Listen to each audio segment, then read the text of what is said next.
Hello everybody, my self doctor Kuldeep Kaur और CPC की series चल रही है। उसी सीरीज़ में आपको नेक्स्ट टॉपिक ले रहे हैं जजमेंट एंड जजमेंट डेप्टर। तो शुरुआत करते हैं। बहुत सारी बातें ऐसी हैं जो लिखी नहीं गई हैं, लेकिन मैं उनको आपको समझा दूंगी, आप सुन लेंगे, आपको समझ में आ जाएगा। तो चलिए पहला वर्ड शुरू करते हैं, जजमेंट। जजमेंट कहाँ दिया गया हुआ है?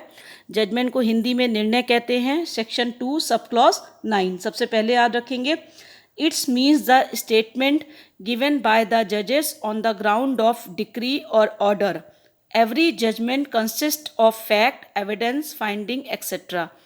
तो सबसे पहले जजमेंट का मतलब होता है निर्णय, जो धारा 2 सब क्लॉज 9 में दिया गया है।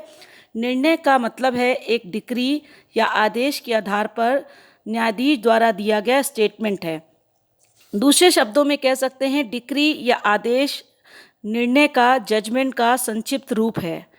एडमिनिस्ट्रेटिव ट्रिब्यूनल्स के जो मेंबर्स होते हैं वो न्यायाधीश नहीं हैं, ना ही उनके स्टेटमेंट्स, ना तो निर्णय है, ना डिक्री है, ना ही आदेश है।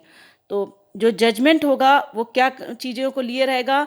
फैक्ट्स को लिए रहेगा, एविडेंस को लिए रहेगा और बहुत सारे और चीज़ों को लिए रहेगा जो मैं आगे डिस्कस करने जा रही हूँ। उसी में कंटेंट ऑफ जजमेंट। तो देखिए, लघुवाद न्यायालय के निर्णय को छोड़कर प्रत्येक निर्णय में निम्नलिखित तत्वों का होना आवश्यक है। कौन कौन से चीज़ें?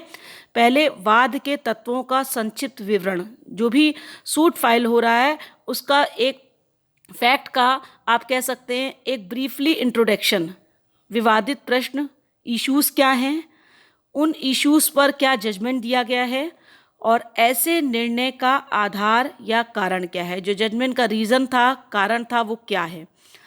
तो ये आपने देखा कि मैंने आपको 4 वर्ड्स बताए, आप याद रखेंगे।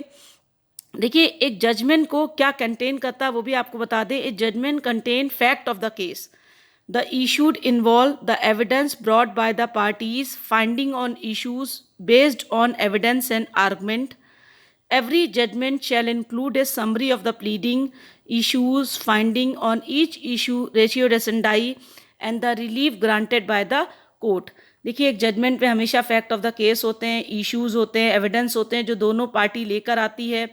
इस इश्यूज़ के वो इश्यूज़ कैसे बनते हैं, कैसे तय होता है इन इश्यूज़ पे निर्णय, एविडेंस पे, आर्गुमेंट पे। और हर जजमेंट जो होता है उसमें प्लीडिंग, समरी ऑफ प्लीडिंग होती है, इश्यूज शामिल होते हैं, फाइंडिंग होता है कैसे कैसे खोजा गया, रेशियो डेसेंडाई, वाद का निर्णय का कारण क्या था, कौन सा पार्ट बाइंडिंग है, कौन सा रिलीफ कोर्ट के द्वारा दिया गया है, ये सारी चीज़ें उस जजमेंट में शामिल होती हैं। तो चलिए नेक्स्ट वर्ड डिस्कस करें, जजमेंट डेप्टर, निर्णीत ऋणी। तो ये कहाँ दिया गया है? Section 2 sub clause 10। It's means any person against whom A decree has been passed or an order capable of execution has been made.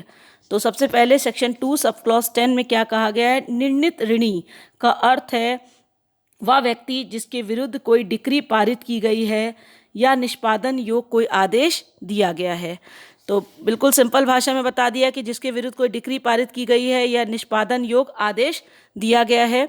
देखिए, निर्णीत ऋणी में जजमेंट डेप्टर है उसमें जो मृतक निर्णीत ऋणी का लीगल रिप्रेजेंटेटिव शामिल नहीं है। अगर किसी जजमेंट डेप्टर की डेथ हो चुकी है तो वो इसमें शामिल नहीं किया जाएगा। जजमेंट डेप्टर के ऊपर कोई भी जिसकी डेथ हो चुकी है उसकी कोई भी लायबिलिटी, उसका लीगल रिप्रेजेंटेटिव पे कोई भी लायबिलिटी नहीं बनेगी।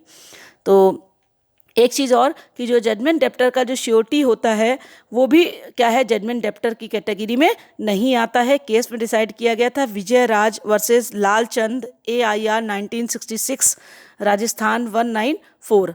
तो लेकिन एक चीज़ और बताई गई कि एक व्यक्ति जो वाद के खर्चों के लिए एक श्योरिटी खड़ा हुआ है या जिसके परिव्यय में डिक्री पारित की गई है, सम्मिलित है, तो वो व्यक्ति सम्मिलित किया जाएगा जिसके लिए क्या किया गया है कि एक श्योरिटी खड़ा किया गया, जिसने सूट में खर्चा किया।